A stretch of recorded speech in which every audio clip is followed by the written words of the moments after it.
రెడ్డి రాజ్యం ఇది 1325 నుంచి 1424 వరకు రెడ్డి రాజులు పరిపాలించడం జరిగింది. రెడ్డి రాజ్యం టైం పీరియడ్ ఏంటి?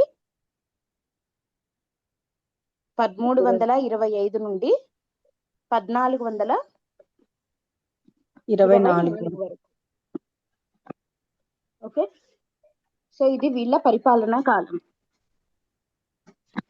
ఓకే, సో ఫస్ట్ ఈ రెడ్డి రాజుల గురించి కొంచెం బేసిక్ ఇన్ఫర్మేషన్ చూస్తాం కదా మనం ప్రతిసారి, ప్రతి రాజవంశం గురించి, అంతే కదా. సో ఫస్ట్ రెడ్డి రాజుల గురించి మనం ఏమేమి ఇన్ఫర్మేషన్ చూడాలి అని అంటే, ఫస్ట్ వచ్చేసి రెడ్డి రాజ్య స్థాపకుడు ఎవరు? రాజ్య స్థాపకుడు. రెడ్డి రాజ్యం యొక్క రాజధాని ఏంటి?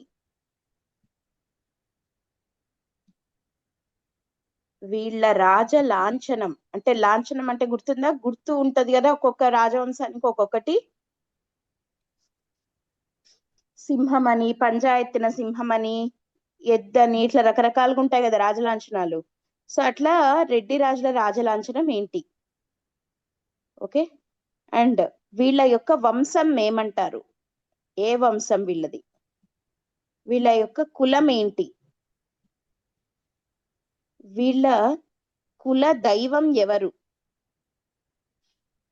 కుల దైవం ఉంటారు కదా ఒక్కొక్కరికి ఒక్కొక్కరు, అట్లా రెడ్డి రాజుల యొక్క కుల దైవం ఎవరు? ఓకే, అండ్ వీళ్ళల్లో మనం చూసేది ఎప్పుడైనా ఎవరు? ఫస్ట్ రాజ్య స్థాపకుడు చూస్తాము, ఆ తర్వాత గొప్పవాడు ఎవరో చూస్తామా? సపోజ్ ఫర్ ఎగ్జాంపుల్ శాతవాహనులు అనుకోండి, స్థాపకుడు అంటే శ్రీముఖుడు, గొప్పవాడు అంటే గౌతమిపుత్ర శాతకర్ణి, తర్వాత చివరివాడు కూడా చూస్తాం కదా. అట్లా వీళ్ళల్లో చివరివాడు ఎవరు? స్థాపకుడు, గొప్పవాడు, చివరివాడు. అండ్ లాస్ట్ వన్ వచ్చేసి రాజ భాష ఏంటి? అఫీషియల్ లాంగ్వేజ్ వీళ్ళ కాలం నాటి రాజ భాష ఏంటి? ఓకే, సో ఇవి మనం చూడాల్సిన బేసిక్ థింగ్స్. ఫస్ట్ ఈ రెడ్డి రాజ్యం గురించి చూడాలి అంటే ముందు మనకి ఇన్ఫర్మేషన్ అయితే తెలియాలి. ఫస్ట్ ఏంటది? రెడ్డి రాజ్యం యొక్క రాజ్య స్థాపకుడు ఎవరు? ఈయన రాజ్య స్థాపకుడు పేరేంటి అని అంటే ప్రోలయ వేమారెడ్డి. ఏం పేరు? ప్రోలయ వేమారెడ్డి.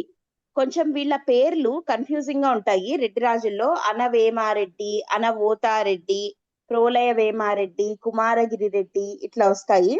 సో అనవేమ, అనవోత మధ్య ఎక్కువ కన్ఫ్యూజన్ అవుతూ ఉంటాము వాళ్ళ టైంలో జరిగిన విశేషాల గురించి.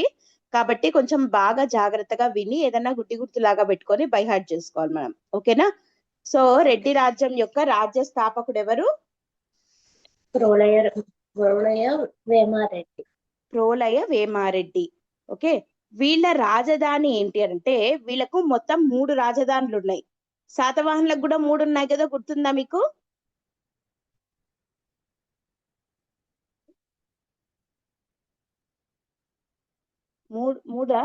రెండు కదా. ప్రతిష్టానపురం ఒకటి, తర్వాత ధాన్య కటకంకి మార్చారు కదా. అట్లా వీళ్ళ రాజధానులు 3. ఏవేవవి అనంటే మనకి తూర్పు చాళుక్యుల్లో కదా 3 వస్తాయి. వేంగి ఫస్ట్ వేంగినేనా?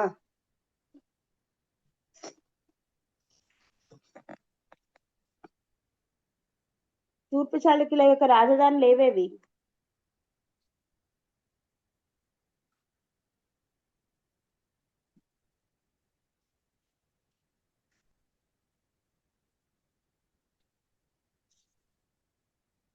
ఫస్ట్ పిఠాపురం కదా, కుబ్జ విష్ణువర్ధనుడు ఉన్నప్పుడు కుంతి మాధవ స్వామి ఆలయంని కట్టించాడు. పిఠాపురం అప్పుడు వాళ్ళ రాజధాని.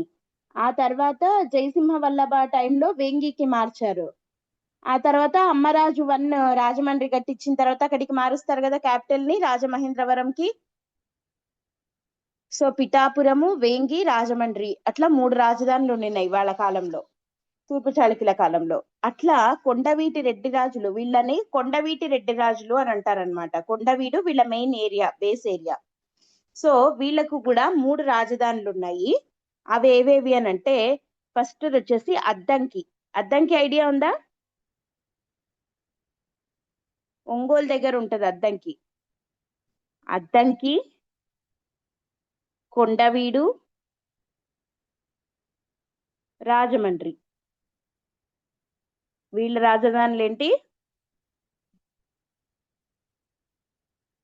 రెడ్డి రాజుల రాజధానులు ఏంటి? అద్దంకి, చెప్పాలి, అద్దంకి, కొండవీడు, రాజమండ్రి. రెడ్డి రాజుల యొక్క రాజధానులు. ఓకే, క్లియరా?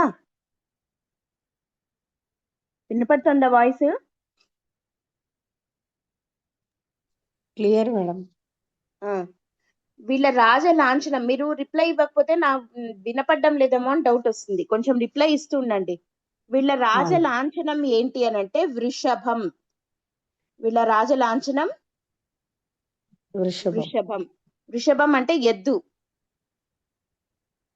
ఓకే, వీళ్ళ రాజ లాంఛనం ఏంటి?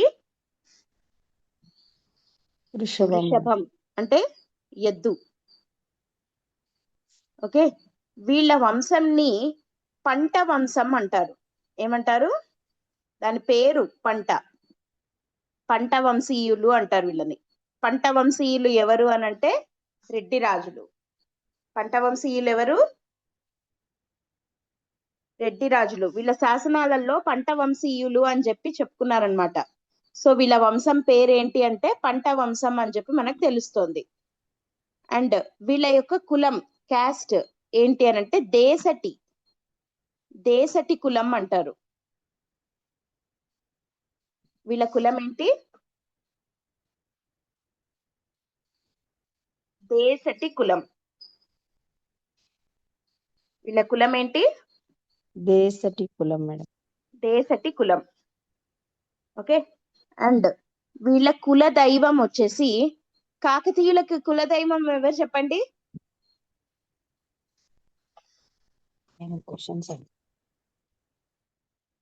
కాకతీయుల కుల దైవం ఎవరు?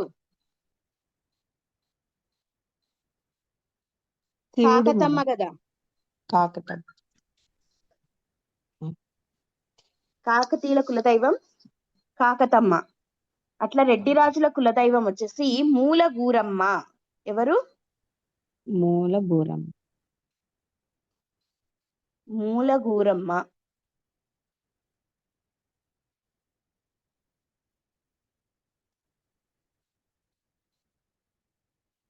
వీళ్ళ కులదైవం మూలగూరమ్మ. ఓకే, రెడ్డి రాజ్య స్థాపకుడు ఎవరు? స్థాపకుడి పేరేంటి? రోలయ్య వేమారెడ్డి. వీళ్ళ రాజధానులు ఏంటి? ఫాస్ట్ గా చెప్పండి. రాజధానులు ఏంటి?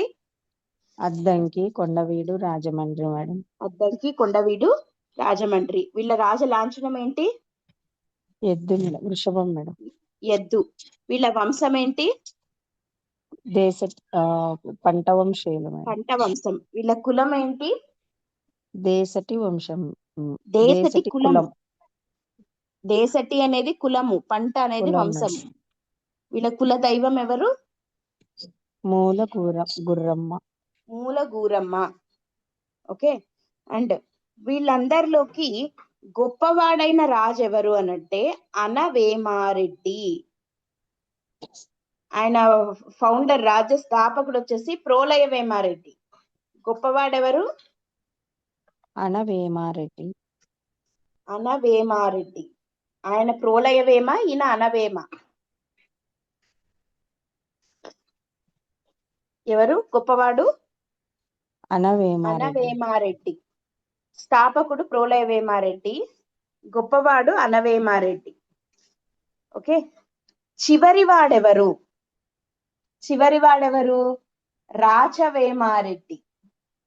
చివరివాడెవరు?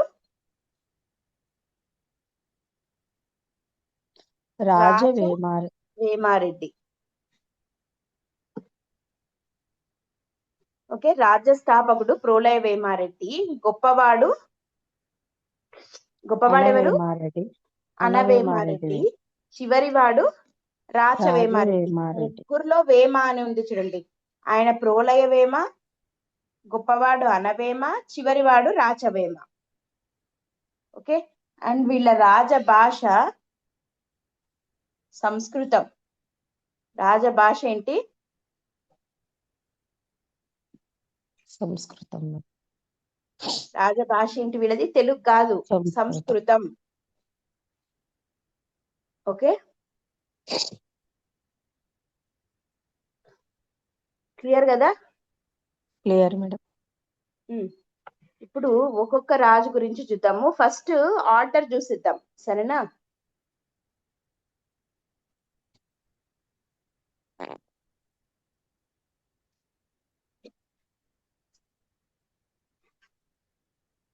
One second.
ప్రోలయ వేమారెడ్డి తర్వాత అనవోతారెడ్డి. అనవోతారెడ్డి. కొన్ని బుక్స్ లో అనపోతారెడ్డి అని ఉంది, కానీ అది యాక్చువల్ గా అనవోతారెడ్డినే. ఓకే, అనవోతారెడ్డి తర్వాత అనవేమారెడ్డి. అనవోతారెడ్డి తర్వాత అనవేమారెడ్డి. అనవేమారెడ్డి తర్వాత కుమారగిరిరెడ్డి. అనవేమారెడ్డి తర్వాత ఎవరు? కుమారగిరిరెడ్డి. కుమారగిరిరెడ్డి తర్వాత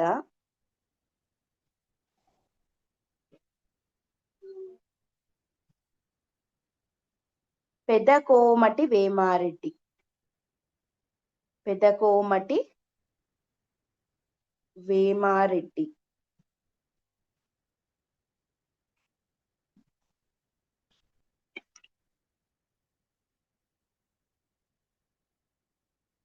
పెదకోమటి వేమారెడ్డి తర్వాత లాస్ట్ వాడు రాచవేమారెడ్డి. ఓకే, ఫస్ట్ ఎవరు? రాజ్యస్థాపకుడు ఎవరు? ప్రోలయ వేమారెడ్డి మేడం. ప్రోలయ వేమారెడ్డి. ప్రోలయ వేమారెడ్డి తర్వాత అనవోతారెడ్డి.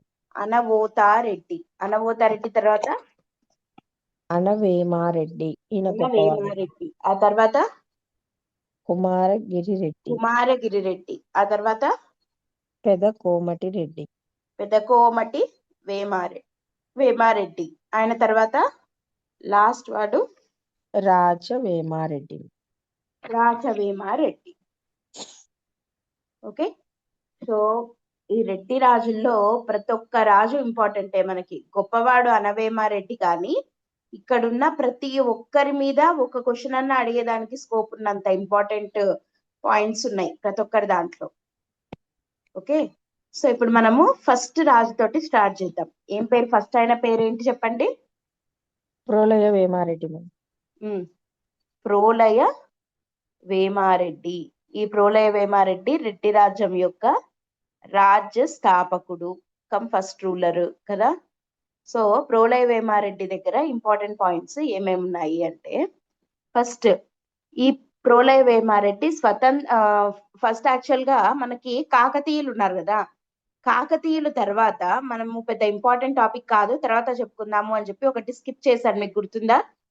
ముసునూరి నాయక రాజ్యం అని, ముసునూరి నాయకులు అని ఉంది కానీ ఇది అంత ఇంపార్టెంట్ కాదు, తర్వాత టైం ఉంటే చెప్పుకోవచ్చు. దీని మీద క్వశ్చన్స్ రాలేదు ఎప్పుడు అని చెప్పాను మీకు. సో యాక్చువల్ గా కాకతీయుల తర్వాత మనం చెప్పుకోవాల్సింది ముసునూరి నాయక రాజ్యం గురించి. చిన్న టాపిక్కే, బట్ అంత ఇంపార్టెంట్ కాదు. అయితే ఇప్పుడు ఇది ఎందుకు చెప్తున్నాను అనంటే, ఈ ప్రోలయ వేమారెడ్డి అనే ఆయన యాక్చువల్ గా ఈ ముసునూరి నాయకుల దగ్గర సామంతుడిగా ఉండేవాడు.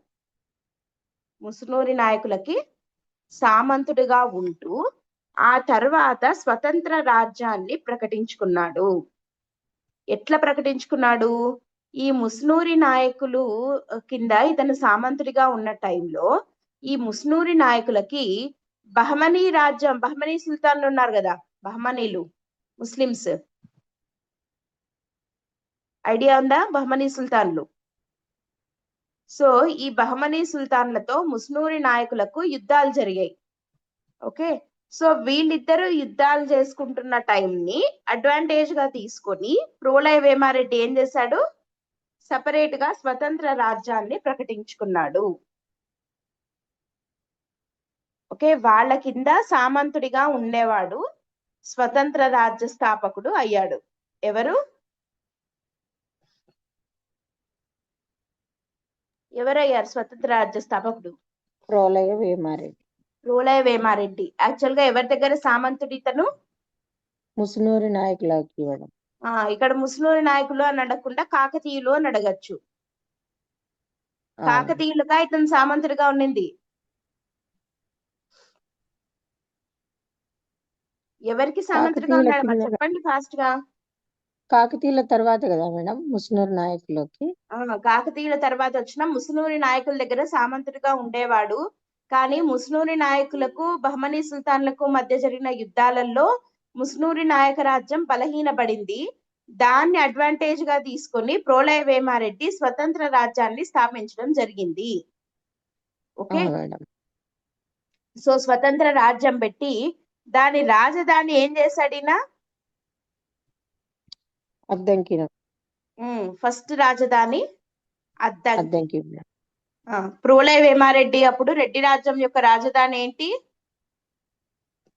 Addanki madam. Addanki. Okay, so ఇక్కడ ఈ బహమనీ సుల్తాన్లు ముస్నూరి నాయకుల మీద పడ్డారు కదా. సో ఈ బహమనీ సుల్తాన్లను ఇతను కూడా అడ్డుకున్నాడు. ఎవరు? ప్రోలయ వేమారెడ్డి.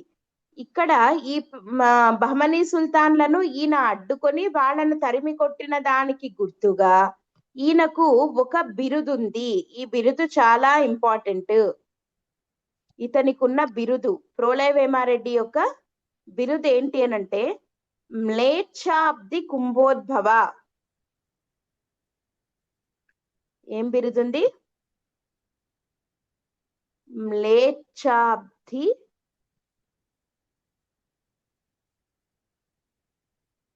కుంభోద్భవ.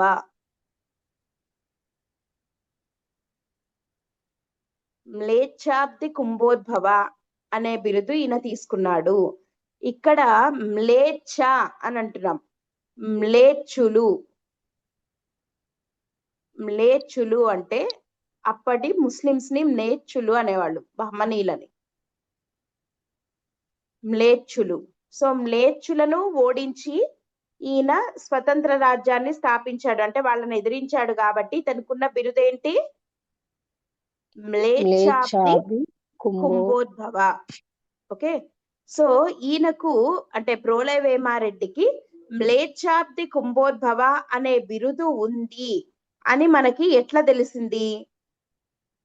దీనికి గల సోర్స్ ఏంటి అని అంటే మల్లవరం శాసనం. ఏం శాసనం? మల్లవరం శాసనం. మల్లవరం శాసనం ఎవరి గురించి తెలుపుతోంది? ప్రోలయ వేమారెడ్డి. ప్రోలయ వేమారెడ్డి గురించి. సో ప్రోలయ వేమారెడ్డి గురించి మల్లవరం శాసనం ఏమని చెప్తోంది? అతనికి ఒక బిరుదు ఉంది. ఆ బిరుదు ఏంటి? మ్లేచ్ఛాభి కుంభోద్భవ. మ్లేచ్ఛాబ్ది కుంభోద్భవ అనే బిరుదుంది. ఓకే,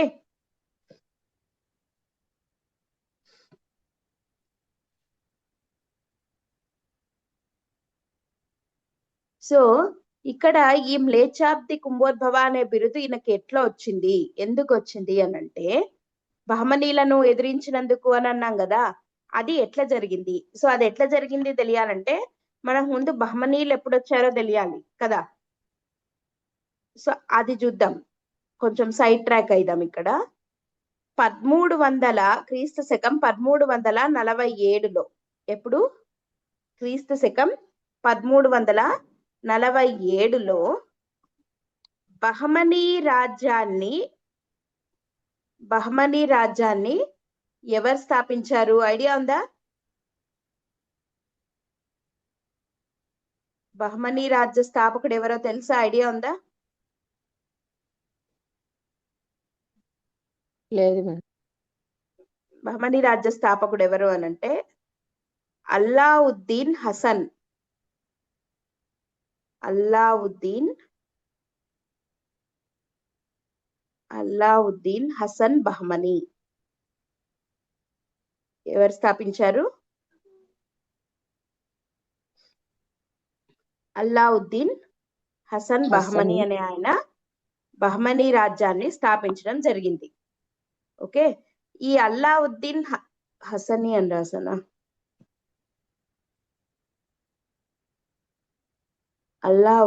అల్లావుద్దీన్ హసన్ బహమనీ. ఈ అల్లావుద్దీన్ హసన్ ఏం చేశాడు? బహమనీ రాజ్యాన్ని స్థాపించి ఆ చుట్టుపక్కల ఉన్న రాజ్యాల మీద దాడులు చేయడం స్టార్ట్ చేశాడు.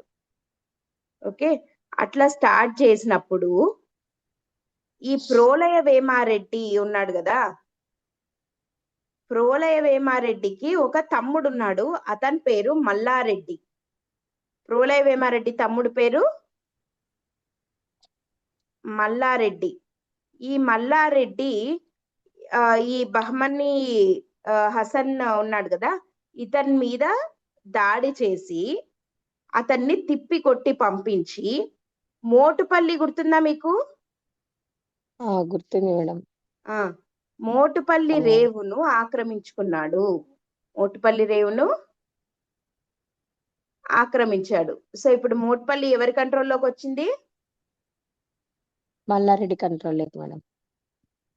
మల్లారెడ్డి అంటే ఇండైరెక్ట్ గా ఎవరి కంట్రోల్లో? ప్రోలయ వేమారెడ్డి కంట్రోల్. ప్రోలయ వేమారెడ్డి దగ్గరికి వచ్చిందంటే రెడ్డి రాజుల దగ్గరికి వచ్చింది. కాకతీయుల టైంలో ఉండింది కదా మోటుపల్లి. అసలు యాక్చువల్ గా మోటుపల్లి ఎవరిది? నెల్లూరు వాళ్ళది మేడం. నెల్లూరుది కదా. ఎవరిది? మన్మసిద్ధి 2 మేడం. నెల్లూరు మన్మసిద్ధి దగ్గర నుంచి ఎవరి దగ్గరికి వెళ్ళింది? ప్రతాపరుద్రుడు 1 దగ్గరికి. రుద్రమదేవి వాళ్ళ నాన్న. గణపతి దేవుడు రుద్రమదేవి వాళ్ళ నాన్న గణపతి దేవుడి దగ్గరికి వెళ్ళింది. ఆ గణపతి దేవుడు, ఆ తర్వాత రుద్రమదేవి టైంలో, రెండో ప్రతాపరుద్రుడు టైంలో అంతా కాకతీయుల దగ్గరే ఉండింది. ఆ తర్వాత బహమనీలు రెడ్డి రాజులు కొట్టుకుంటే మొత్తానికి ఎవరి కంట్రోల్లోకి వచ్చింది ఇది? ఇప్పుడు మల్లారెడ్డి కంట్రోల్లోకి మేడం. ప్రోలయ వేమారెడ్డి దగ్గరికి రావడం జరిగింది. ఓకే, క్లియర్ కదా? Clear madam. సో ఇక్కడ ముస్లింలను తిప్పి కొట్టాడు కాబట్టి తనకున్న బిరుదేంటి? మ్లేచ్ఛాబ్ది కుంభోద్భవ. ఈ విషయం మనకి ఏ శాసనం ద్వారా తెలుస్తుంది? మల్లవరం శాసనం మేడం. మల్లవరం శాసనం ద్వారా తెలుస్తుంది. ఓకే, సో ఈయన టైంలో రాజ్యము ఎంత విస్తరించింది, ఏ ఏరియాలు రెడ్డి రాజ్యం కిందికి ఉన్నాయి అని అంటే, పశ్చిమంలో శ్రీశైలం, వెస్ట్ కి పశ్చిమాన శ్రీశైలం. ఓకే, తర్వాత తూర్పులో బంగాళాఖాతం,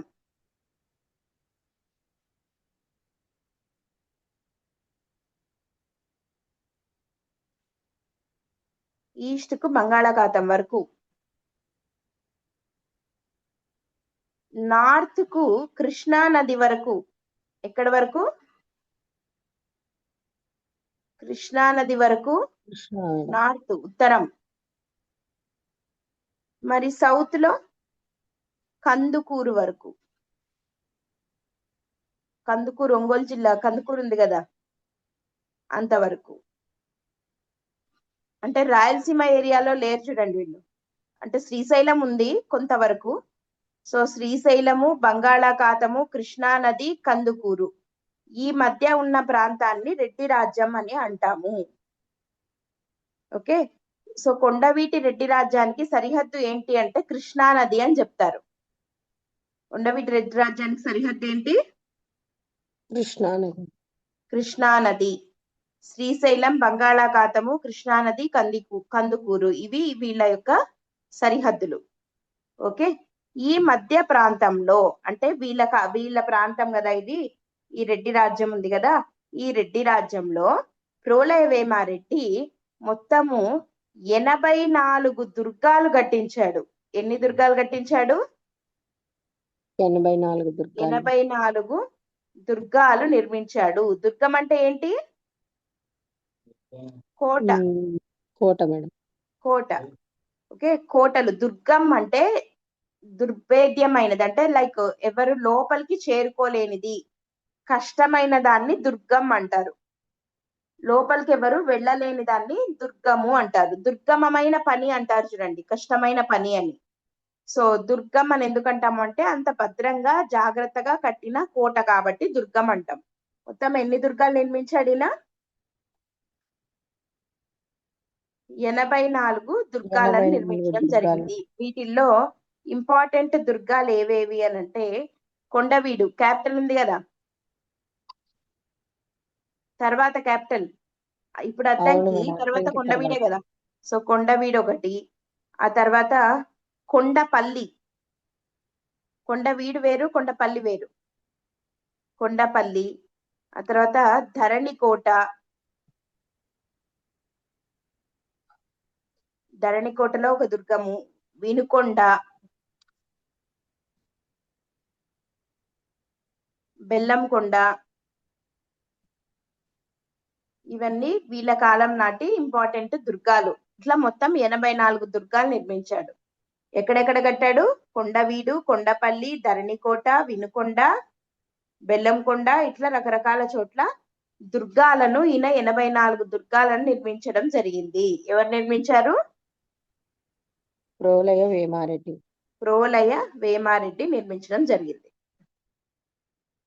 ఓకే, అండ్ ఈయన టైంలో very very very important point ఇప్పుడు చెప్పబోతున్నది, చాలా ఇంపార్టెంట్, గ్యారంటీగా క్వశ్చన్ కి వచ్చేదానికి హై స్కోప్ ఉన్నటువంటి పాయింట్. ఏంటది అనంటే, ప్రోలయ వేమారెడ్డి కాలంలో అహోబిళం ఐడియా ఉందా? అహోబిళం కర్నూలు జిల్లాలో అహోబిళం అని ఉంది, నరసింహస్వామిది. అవును, ఉంది మేడం. ఆ అహోబిళము, తర్వాత శ్రీశైలం, ఇందాక చెప్పుకున్నామే శ్రీశైలం. ఈ అహోబిళము, శ్రీశైలము, ఈ 2 పుణ్యక్షేత్రాలలో వసతి గృహాలను నిర్మించాడు. ఏం నిర్మించాడు? వసతి గృహాలు. శ్రీశైలం మనము గుడికి వెళ్ళేటప్పుడు చూడొచ్చు, పక్కన ఉంటాయి ఇవి సత్రాల్లాగా, వసతి గృహాలు అన్నమాట అవి. సో అవి నిర్మించిండేది ఎవరు? ప్రోలయ వేమారెడ్డి. ఇట్లాంటివే మనకు మళ్ళీ మళ్ళీ వస్తూ ఉంటాయి కాబట్టి కొంచెం జాగ్రత్తగా గుర్తుపెట్టుకోండి. శ్రీశైలం, అహోబిళం పుణ్యక్షేత్రాలలో వసతి గృహాల నిర్మాణం చేపట్టిన రాజు ఎవరు? ప్రోలయ వేమారెడ్డి. ప్రోలయ వేమారెడ్డి. ఇది ఒక పాయింట్. ఇట్లాంటిదే ఇంకో పాయింట్ ఏంటి అంటే, శ్రీశైలంలో పాతాళ గంగా అని ఉంది, ఐడియా ఉందా? పాతాళ గంగా, శ్రీశైలంలో పాతాళ గంగా అని ఉంది. పాతాళ గంగకు సోపానాలు నిర్మించాడు. ఏం నిర్మించాడు? సోపానాలు అంటే స్టెప్సా మేడం? సోపానాలు అంటే స్టెప్స్, మెట్లు. పాతాళ గంగకు సోపానాలు నిర్మించలేదు ఎవరు? ప్రళయ వేమారెడ్డి మేడం. ప్రోలయ వేమారెడ్డి.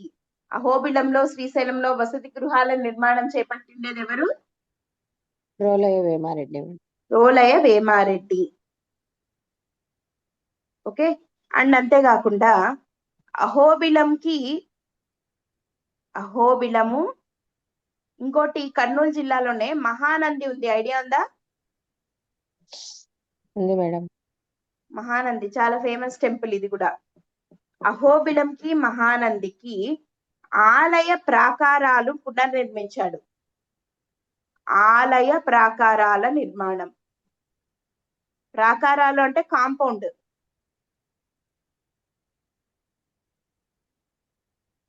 అహోబిలానికి మహానందికి ఆలయ ప్రాకారాలు నిర్మించినది ఎవరు? ప్రళయ వేమారెడ్డి మేడం. ప్రోలయ వేమారెడ్డి.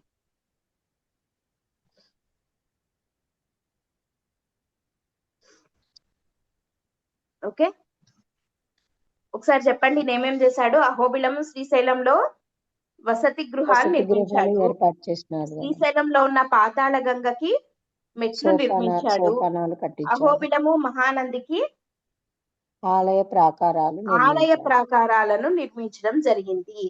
సో ఇక్కడ ఇంకొక పాయింట్, ఈయన ఇన్ని పనులు చేశాడు కదా, ఇవన్నీ మంచి పనులే కదా. సో మంచి కాబట్టి పనులు. ఈయనకి ఇంకొక బిరుదు కూడా ఉంది. ఒక బిరుదు ఆల్రెడీ చూసాం, ఏంటది? మ్లేచ్ఛాభి కుంభోద్భవ. మ్లేచ్ఛాబ్ది కుంభోద్భవ. ఇప్పుడున్న బిరుదు ఏంటి అంటే, ఇవన్నీ మంచి ధర్మ మార్గంలో ఉండే పనులు కాబట్టి ఈయనకున్న ఇంకో బిరుదు ధర్మ ప్రతిష్టాన గురు. ధర్మ ప్రతిష్టాన గురు. ఈయనకున్న బిరుదేంటి? ధర్మ ప్రతిష్టా గురు లేదా ధర్మ ప్రతిష్టాన గురు. ఓకేనా? Okay madam. అండ్ ఇంకొకటి ఏంటి అని అంటే, నిస్సీమ భూదాన పరశురామ. నిస్సీమ భూదాన పరశురామ అంటే ఎక్కువ భూదానాలు చేసేవాడు. నిస్సీమ భూదాన పరశురామ. ఇంకొకటి అనవరత పురోహిత కృత సోమపాన. అనవరత పురోహిత కృత సోమపాన. ఏం లేదు దాని అర్థం, సింపుల్. అనవరత అంటే ఎప్పుడు, పురోహిత కృత సోమపాన అంటే పురోహితులు అంటే ఎవరు? పూజారులు కదా. పురోహితులు అంటే పురం యొక్క హితం కోరుకునే వాళ్ళు, పూజారులు. పురోహిత కృత అంటే వాళ్ళ చేత. ఇక్కడ వాళ్ళ చేత ఏం చేస్తారు? మామూలుగా పూజారులు, గుళ్ళల్లో స్వాములు పూజారులు ఏం చేస్తారు? ఎక్కువ యజ్ఞాలు యాగాలు చేస్తూ ఉంటారు కదా. అవును. సో అట్లా యజ్ఞయాగాలు చేసిన ఫలం ఉంటుందే, దాన్ని సోమపానం అంటారు. దాన్ని తీసుకోవడాన్ని సోమపానం అంటారనమాట. సో అంటే ఈయన ఎక్కువగా యజ్ఞాలు యాగాలు చేయించేవాడు, వైదిక మతాన్ని ఫాలో అయ్యేవాడు అని చెప్పడానికి ఉన్నటువంటి బిరుదులు అన్నమాట ఇవి. ధర్మ ప్రతిష్టా గురు, నిస్సీమ భూదాన పరశురామ, అనవరత పురోహిత కృత సోమపాన, మ్లేచ్ఛాబ్ది కుంభోద్భవ. అదైనా ముస్లింలను తరిమికొట్టాడు, హిందూ ధర్మాన్ని పరిరక్షించాడు అనే అర్థంతోనే వస్తుంది కదా. సో కాబట్టి ఈ బిరుదులన్నీ ఏమని తెలుపుతున్నాయి? ప్రోలయ వేమారెడ్డి వైదిక మతాన్ని ఫాలో అయ్యాడు, వైదిక మతాన్ని ఉద్ధరించాడు అని చెప్పి తెలుస్తోంది. అంతేనా? అంతేనా కాదా? అంతే మేడం. ఇప్పుడు ఈయన చేసిన పనులు చెప్పండి ఒకసారి. ఆ 3 పనులు ఇందాక ఏం చెప్పాము? అహోబిలానికి వసతి గృహాలు అహోబిల శ్రీశైలంలో వసతి గృహాలు నిర్మించాడు మేడం. రెండోది వచ్చేసి పాతాళ గంగ, శ్రీశైలంలోని పాతాళ గంగకి సోపానాలు నిర్మించాడు మేడం. తర్వాత మూడోది అహోబిలం మహానందికి ఆలయ ప్రాకారాలు నిర్మించినాడు. అందుకుగాను ఆయనకి ధర్మ ప్రతిష్టాన గురు అనే బిరుదు వచ్చింది. దానాలు ఓకే. ఎక్కువ చేసినాడు కాబట్టి, భూదానాలు ఎక్కువ చేసినాడు కాబట్టి నిస్సీమ భూదాన భూదాన పరశురామ. పరశురామ. ఇంకోటి అనవరత పురోహిత అనవరత కృత పురోహిత సోమపాన. కృత ఇది యజ్ఞ సోమపాన. యాగాలు ఎక్కువ చేశాడు అన్నదానికి బిరుదు. సో ఇక్కడ ఈ 3 పనులు చేశాడు కదా, సోపానాలు నిర్మించడము, వసతి గృహాలు కట్టించడము, ప్రాకారాలు నిర్మించడం. ఇక్కడ ఇంకొక ఇంపార్టెంట్ పాయింట్ వస్తుంది. ఒక ఆయన గురించి వస్తుంది. ఆయన గురించి మళ్ళీ మనకు తర్వాత కూడా వస్తుంది చాలాసార్లు. ఎవరంటే ఇప్పుడు ఈ పనులు చేయడానికి ప్రోలయ వేమారెడ్డికి ఆర్థికంగా సహాయపడిన ఒక వ్యక్తి పేరు. ఆర్థిక సహాయం, ఈ 3 పనులకు ఆర్థిక సహాయం చేసిన వ్యక్తి, ఆర్థిక సహాయం చేసింది ఎవరు అంటే, రాజుకే ఆర్థిక సహాయం అంటే రాజు దగ్గర డబ్బులు లేవని కాదు, దాంట్లో నేను కూడా కొంత ఇస్తాను అని చెప్పి చేసిన వ్యక్తి ఎవరు అని అంటే అవచి తిప్పయ్య శెట్టి. ఏం పేరు? అవచి తిప్పయ్య శెట్టి. అవచి తిప్పయ్య శెట్టి. ఇతను చాలా ఇంపార్టెంట్. ఇతని పేరు బాగా గుర్తుపెట్టుకోండి. ఏం పేరు ఇతని పేరు? అవచి తిప్పయ్య శెట్టి. అవచి తిప్పయ్య శెట్టి.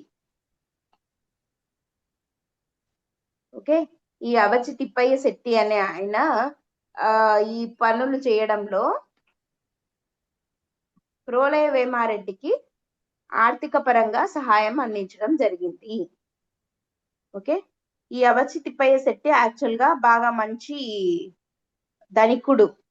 ఈయన యాక్చువల్ గా ఏంటి అని అంటే సార్థవాహుడు అంటారు చూడండి, అంటే ఫారిన్ ట్రేడ్ చేసేవాడు, ఎక్స్పోర్ట్ ఇంపోర్ట్ బిజినెస్ అన్నమాట. సో అవచి తిప్పయ్య శెట్టి దగ్గర బాగా దండిగా డబ్బులు ఉన్నాయి కాబట్టి అతని పేరు కోసం అనుకోండి, పుణ్యం కోసం అనుకోండి, ఏ రకంగా అయినా సరే మొత్తానికి ప్రోలయ వేమారెడ్డికి ఈ పైన 3 పనులు చేయడంలో ఆర్థిక పరంగా సహాయాన్ని అందించాడు. Okay, clear? So Prolaya Vemareddy గురించి మళ్ళీ ఒకసారి చెప్తున్నాను. ప్రోలయ వేమారెడ్డి కొండవీటి రెడ్డి రాజ్యం యొక్క స్వతంత్ర రాజ్య స్థాపకుడు. ఈయన యాక్చువల్ గా కాకతీయుల తర్వాత వచ్చిన ముస్నూరి నాయకుల దగ్గర సామంతుడిగా ఉండేవాడు. ఆ ముస్నూరి నాయకులకు బహమనీ సుల్తాన్లకు మధ్య జరిగిన యుద్ధంలో ముస్నూరి నాయక రాజ్యం బలహీనపడింది. ఆ బలహీనతను అడ్వాంటేజ్ గా తీసుకొని మన ప్రోలయ వేమారెడ్డి ఏం చేశాడు? అద్దంకి రాజధానిగా చేసుకుని స్వతంత్ర రాజ్యాన్ని ప్రకటించుకున్నాడు. ఓకే. సో ఈయన తమ్ముడు మల్లారెడ్డి బహమనీ హసన్ ని తరిమి కొట్టి మోటుపల్లిని కూడా ఆక్రమించుకున్నాడు. కాబట్టి ఇతని తమ్ముడు చేసిన పనులకు గాను ఇతనికి వచ్చిన బిరుదు ఏంటి అంటే మ్లేచ్ఛాబ్ది కుంభోద్భవ.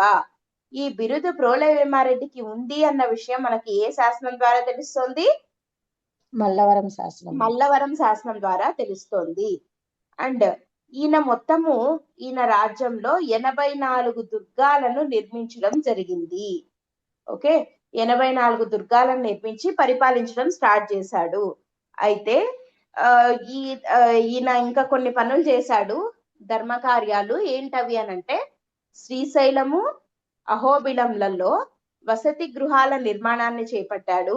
అంతేకాకుండా శ్రీశైలంలో ఉన్న పాతాళ గంగకు, అంటే ఇట్లా కిందికి ఉంటుంది పాతాళ గంగ, సో దానికి సోపానాలు, మెట్లను నిర్మించడం జరిగింది. అంతేకాకుండా అహోబిలము మహానంది గుళ్లకు ఆలయ ప్రాకారాలు అంటే కాంపౌండ్స్ ని నిర్మించడం జరిగింది. సో ఈ పనులకు ఈయనకు ఆర్థిక పరంగా సహాయపడిన వ్యక్తి పేరేంటి? అవచి తిప్పయ్య శెట్టి. అవచి తిప్పయ్య శెట్టి. ఏం పేరు? అవచి తిప్పయ్య శెట్టి. ఈ అవచి తిప్పయ్య శెట్టి ఈయనకి హెల్ప్ చేశాడు. సరే, ఈయన చేసింది ఈయననే కాబట్టి ఈయనకున్న బిరుదులేంటి? ధర్మ ప్రతిష్టాన గురు, నిస్సీమ భూదాన పరశురామ, అనవరత పురోహిత కృత సోమపాన. ఇవి ప్రోలయ వేమారెడ్డికి ఉన్నటువంటి బిరుదులు. అండ్ అది కాకుండా మ్లేచ్ఛాబ్ది కుంభోద్భవ మల్లవరం శాసనం చెప్తోంది. ఓకే, ఇప్పుడు ప్రోలయ వేమారెడ్డి దగ్గరే మనం చెప్పుకుంటున్నాం కాబట్టి ఇతని కాలం నాటి కవుల గురించి మనం వెరీ ఇంపార్టెంట్ చెప్పుకోవాలి. ఇతని కాలంలో ఉన్న కవులు అంటే ఇతని ఆస్థాన కవులు ఉంటారు కదా, వాళ్ళ గురించి. సో ప్రోలయ వేమారెడ్డి యొక్క ఆస్థాన కవి ఎవరో కాదు, కవిత్రయంలో మూడోవాడు ఎవరు చెప్పండి? ఎర్రన్న. ఎర్రా ప్రగడ, ఈయన పేరు యాక్చువల్ గా ఎర్రా ప్రగడ లేదా ఎర్రా ప్రగడ. ఎర్రా ప్రగడ లేదా ఎర్రా ప్రగడ అంటాము. ఈయననే ఎర్రన అని కూడా అంటాము. ఈ ఎర్రన ఎవరు? ప్రోలయ వేమ దగ్గర ఆస్థాన కవి. ఆస్థాన కవి. ప్రోలయ వేమారెడ్డి యొక్క ఆస్థాన కవి ఎవరు? ఎర్రా ప్రగడ. ఎర్రా ప్రగడ లేదా ఎర్రన. ఓకే, సరే. ఫస్ట్ ఎర్రనకున్న బిరుదులు ఏమైనా గుర్తున్నాయా మీకు? ఇంతకు ముందు చెప్పిండున్నాను ఒకసారి. శంభుదాసుడు, ప్రబంధ పరమేశ్వరుడు. శంభుదాసుడు, ఇంకోటి ప్రబంధ పరమేశ్వరుడు. వెరీ గుడ్, ప్రబంధ పరమేశ్వరుడు. శంభుదాసుడు, ప్రబంధ పరమేశ్వరుడు. ప్రబంధ పరమేశ్వరుడు. ఇవి రెండు ఎర్రనకున్న బిరుదులు. కవిత్రయంలో చివరివాడు. మిగతా ఇద్దరెవరు? నన్నయ్య తిక్కన. కవిత్రయంలో మిగతా ఇద్దరెవరు? కవిత్రయం అంటున్నాం అంటే ముగ్గురు కదా, ఈయన మూడోవాడు. మరి మిగతా ముందరున్న ఇద్దరెవరు? నన్నయ్య తిక్కన మేడం. నన్నయ్య తిక్కన. ఎందుకు వీళ్ళని కవిత్రయం అంటారు? వీళ్ళు మహాభారతాన్ని 3 పర్వాలుగా, మహాభారతాన్ని తెలుగులోకి అనువదించిండేది వీళ్ళు ముగ్గురు కాబట్టి, ఆంధ్ర మహాభారత రచన చేసిండేది వీళ్ళు ముగ్గురు కాబట్టి వీళ్ళను కవిత్రయం అంటారు. ఈ కవిత్రయంలో మూడోవాడు ఎర్రా ప్రగడ. ఈయనకున్న బిరుదులు ప్రబంధ పరమేశ్వరుడు, శంభుదాసుడు.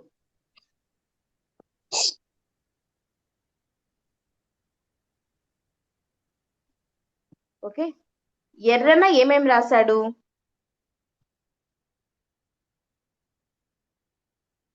ఎర్రన రచనలు ఉత్తర హరివంశం.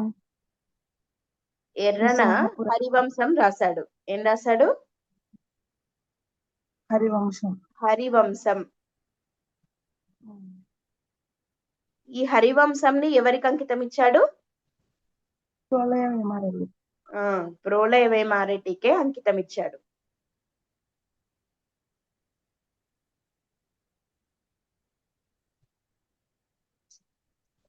ఫస్ట్ హరివంశం ఎవరికి అంకితం ఇచ్చాడు? ప్రోలయ వేమారెడ్డికి అంకితం ఇవ్వడం జరిగింది. ఓకే, అండ్ అహోబిలం క్షేత్రం వీళ్ళ టైంలో బాగా ఫేమస్ కదా, ఇందాక చెప్పుకున్నామే. ప్రాకారాలు నిర్మించారు, తర్వాత వసతి గృహాలు నిర్మించారు కదా. సో అహోబిలం క్షేత్రం పైన నృసింహ పురాణం అనేది కూడా రాశాడు. ఏం రాశాడు? అక్కడ నరసింహస్వామి కదా ఉంటాడు. సో ఆ స్టోరీని నృసింహ పురాణం అనే పేరుతో రాశాడు.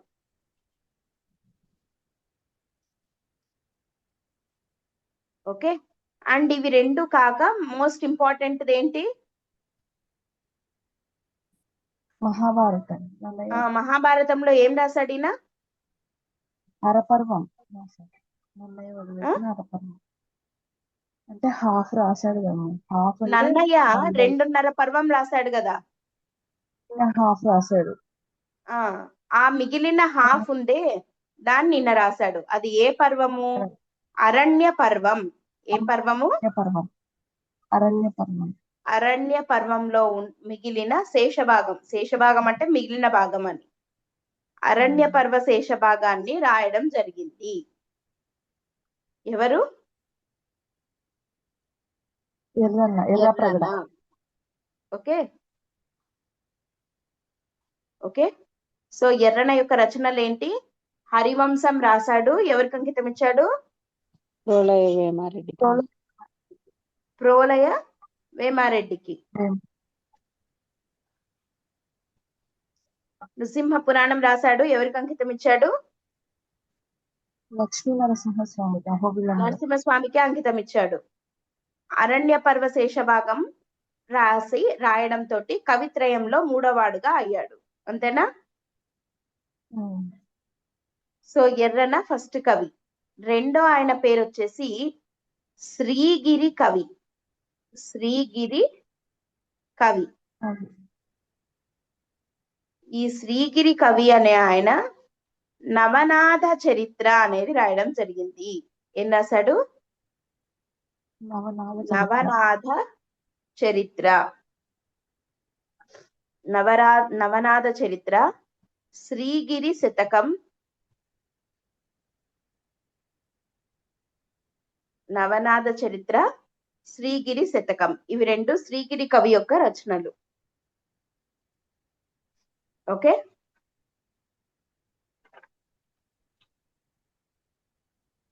క్లియరా?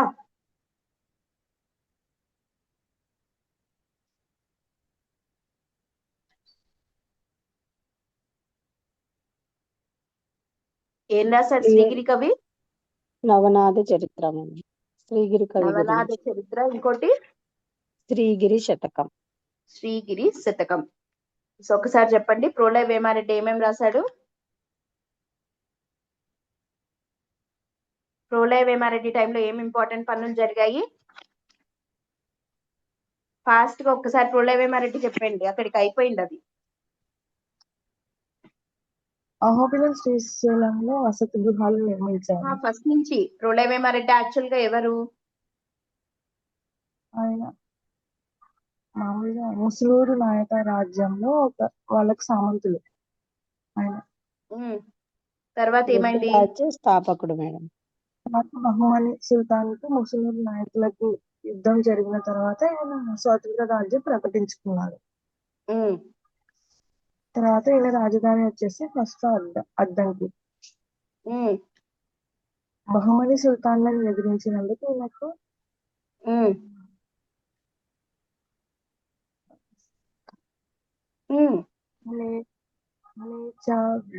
కుంభోద్భవ అనే బిరుదు వచ్చింది.